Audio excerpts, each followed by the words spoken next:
တယ်ဖုန်းချခိုင်းပြီးတော့ပြောပြစရာရှိနေချနော်ဒီအိမ်ကအိမ်နဲ့စီနီယာတားပါအိမ်နဲ့စီနီယာတားပါဘီကကြတော့ဒီရဲ့မိတ်ဆွေဒီရဲ့မိတ်ဆွေစီနဲ့ဒီနဲ့ညီကိုနားလျှော့သွားသလားပြန်ပြောမယ်အေးနဲ့စီနဲ့တာပါဒါတာပါအေးနဲ့စီနဲ့တာပါစီနဲ့ဒီနဲ့ကညီကိုသူကလက်ဆွေနားလေနော်အဲ့တော့ဆွဲပြီးဒီအိမ်မှာဒီအိမ်ကိုသူ့ဖေကအမေတော့အဲ့အိမ်မှာအိမ်ဆောက်ပြီးတော့သူ့မိသားစုပေါ့မိသားစုသူ့ရဲ့မိဘတွေထားတယ်သူ့မိဘတွေမိခင်အကိုထားတယ်အဲ့ဒီမှာအကိုကသူ့မိတ်ဆွေဒီကိုမိခင်ဆောက်ရှောက်ဖို့ထားလိုက်တယ်နောက်ပိုင်းမှာ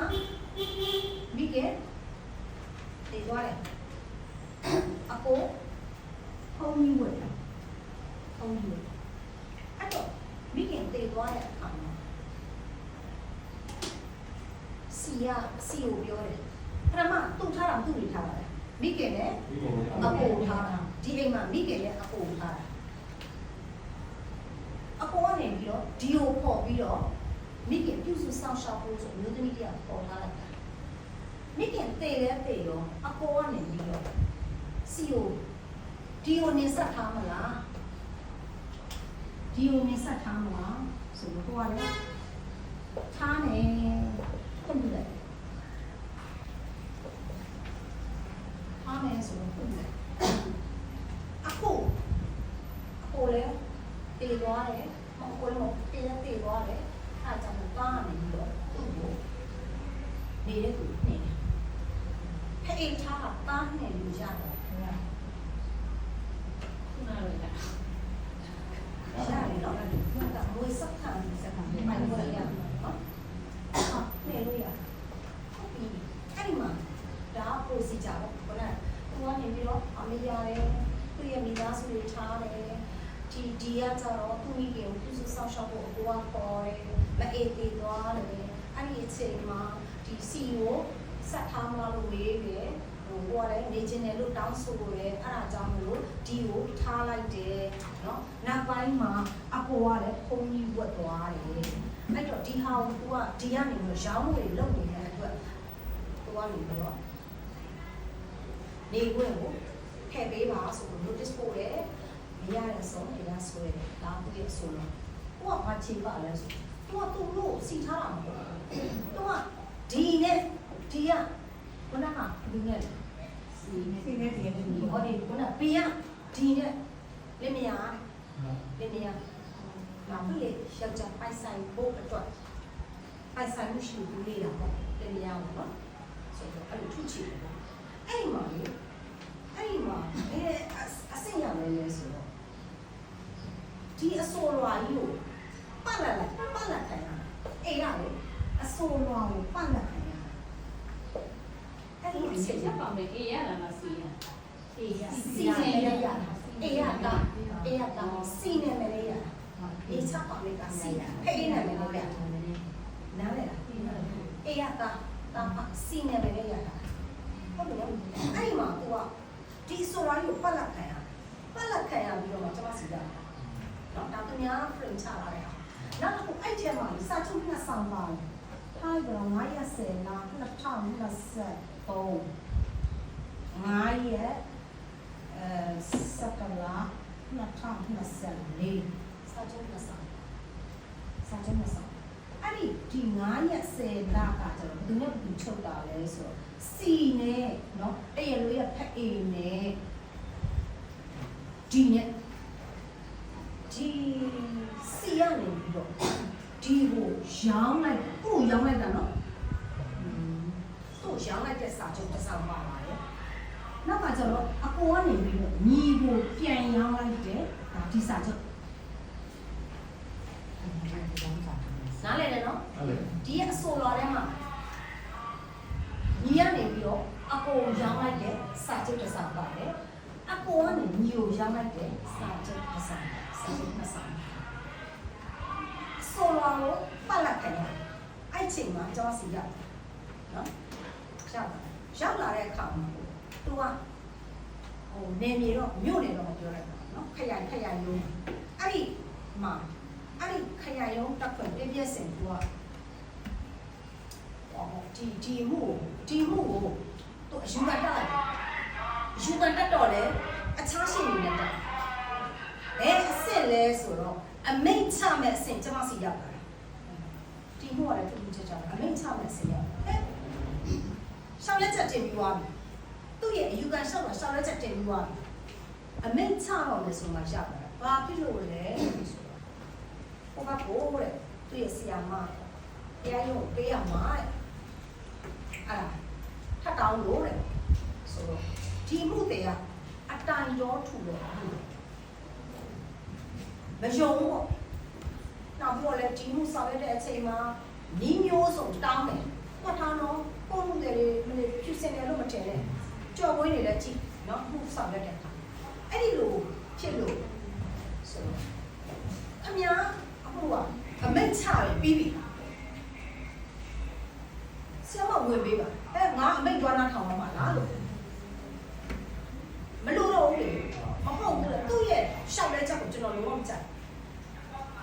ရတယ်ပတ်စံလာပေးနေတာနော်အမှုတဲ့ပတ်စံလာပေးနေ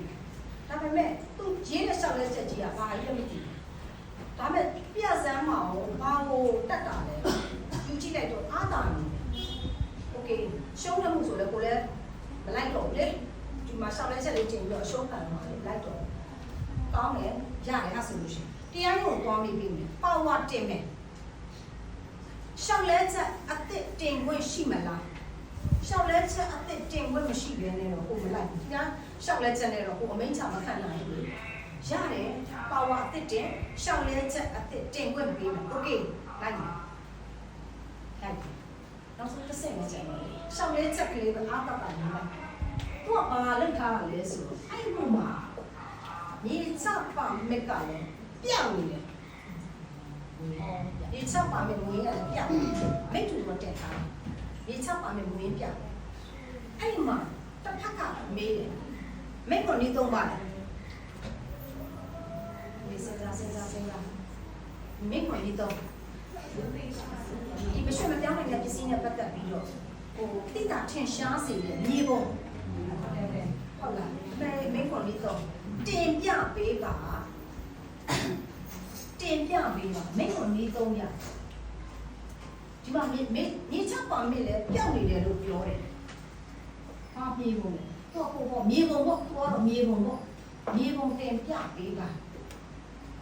ဆိုတော့မြေပုံတင်ပြပေးပါဆိုတော့ပြောချင်တာမြေပုံကလည်းမရှိဘူးလေမရှိမှန်းသိလို့တစ်ဖက်ကတိတာထင်ရှားစေတယ်မရှုမပြောင်းနိုင်တဲ့ပစ္စည်းနဲ့ပတ်သက်ပြီးတိတာထင်ရှားစေတဲ့ခြေတန်းမြေစရင်ပုံပေါ့နော်မိကိုနေသုံးရတင်ပြပေးပါဆိုတော့တတ်တယ်ပဲဒီတရားလိုကတော့ကောက်ပါတယ်ဒါပေမဲ့တရားရုံးကတင်ပြစေအမိန့်ချိုင်တင်ပြနိုင်လားတင်ပြနိုင်ရှိမှမရှိရသူဘယ်လိုတင်ပြမလို့မတင်ပြတဲ့အတွက်အမိန့်7နီး21ရဆိုလွာပါလိုက်အမိန့်7နီး21ရဆိုလွာပါလိုက်အဲ့ပါလိုက်တဲ့မှုတက်တာအဲ့တော့ကျွန်မထုတ်ချင်ပြီအမိန့်7နီး21မှာ3နီးရှိတယ်မှတ်ထား7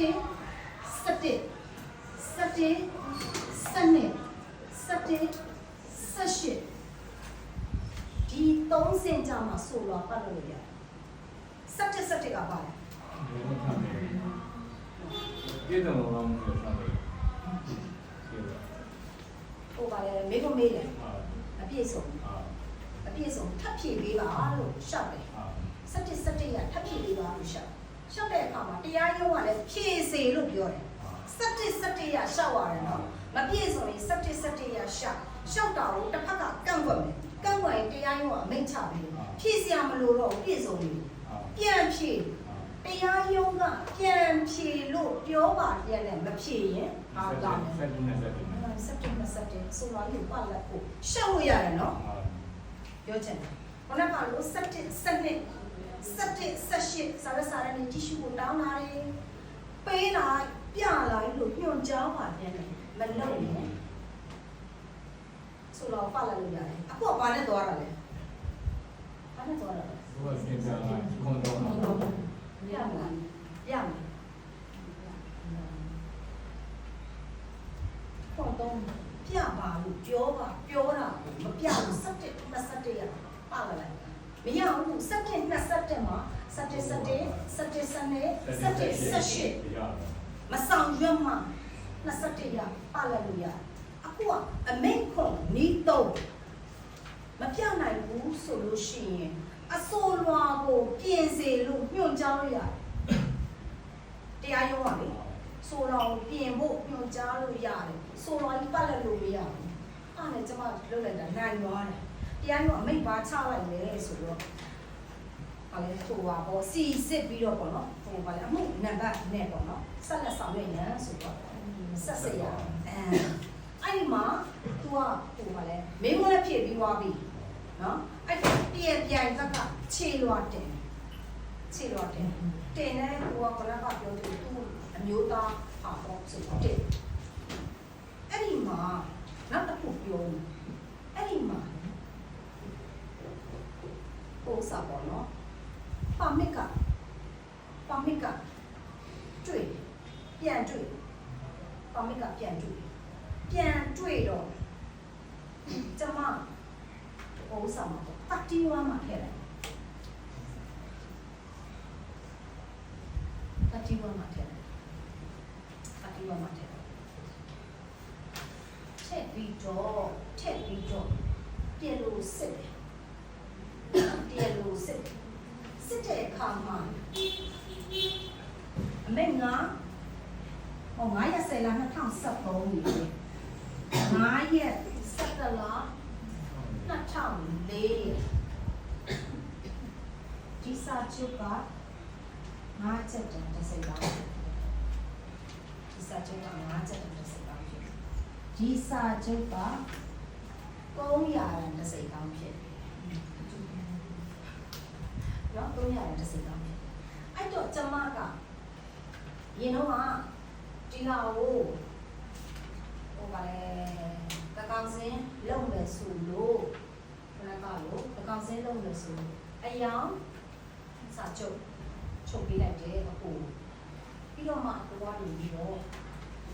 ဒီစာချုပ်ကြီးရှိနေတဲ့အတွက်နောက်တစ်ချိန်ပြဿနာတက်မှာဆိုပြီးစာချုပ်ပြန်ချုပ်ပေးခဲ့တယ်အမှန်တကယ်အယောင်ဝယ်လောက်တာတော့မဟုတ်ဘူးဆိုပြီးတော့ကျမတက်တယ်ကမတွဲလိုက်တော့တင်တော့တင်ကြတယ်စစ်ချက်တယ်ဒီနောက်ကိုတက်တယ်ကမတွဲလိုက်မတွဲမဲနဲ့ကျမကလည်းကဘာရှိလဲရေးချပါမယ်တက်တယ်ကအာချီတယ်အဲ့ဒီမှာစစ်နေတန်းလန်းနဲ့ဒီမှာ2003စာချုပ်ဆိုရင်ဘာလို့လဲစေကောင်းနေတယ်လာပြ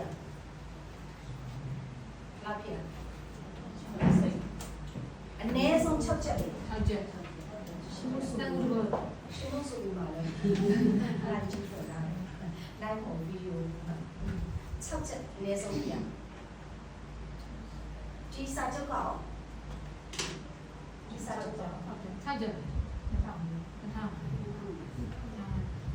မ300တဲ့တစ်စိတ်ကောင်းကြီးလို့ပြောနေတယ်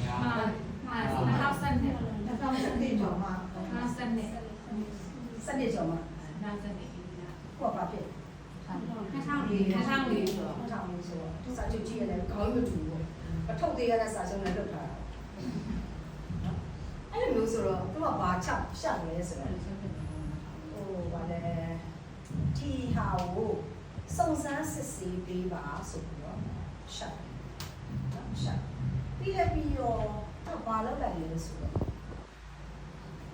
ဆိုလာကိုအမိတ်ခွန်နီးစက်တဲ့ကကြီးရဆိုလာကိုပယ်ပြီးပါဆိုလို့ရှာဆိုလာကိုပယ်ပြီးပါဆိုလို့ရှာနော်ရှာအဲ့တော့တရားရုံးကကြီးရကြတော့ဒီစိတ်ကမပြည့်စုံဘူးနော်အဲ့တော့ဒါကိုထုကြည့်ပါဘုရားကဆိုလာကိုပယ်လိုက်ဆိုလာကိုပယ်လိုက်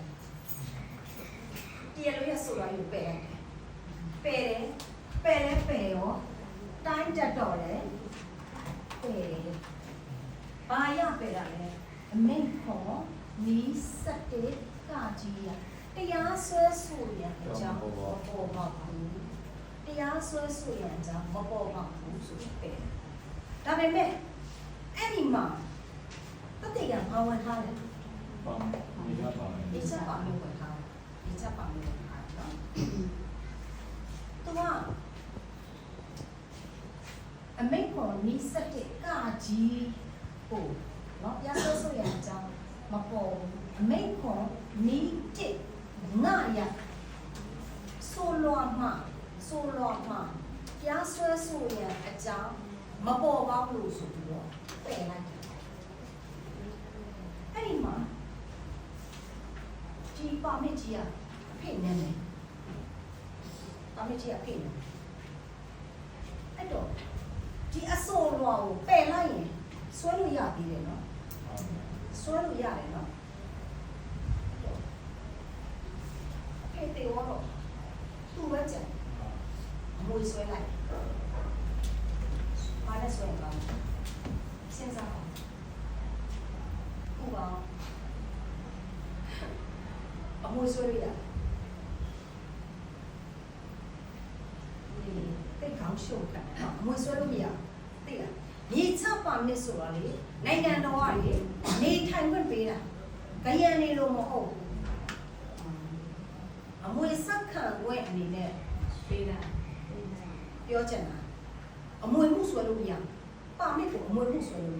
ဟာနဲ့ကျမလည်းဟိုပါဖြစ်တာပေါ့ဆရာကြီးလည်းဆရာလက်ဆွဲလို့ရတာပေါ့ဒါပေမဲ့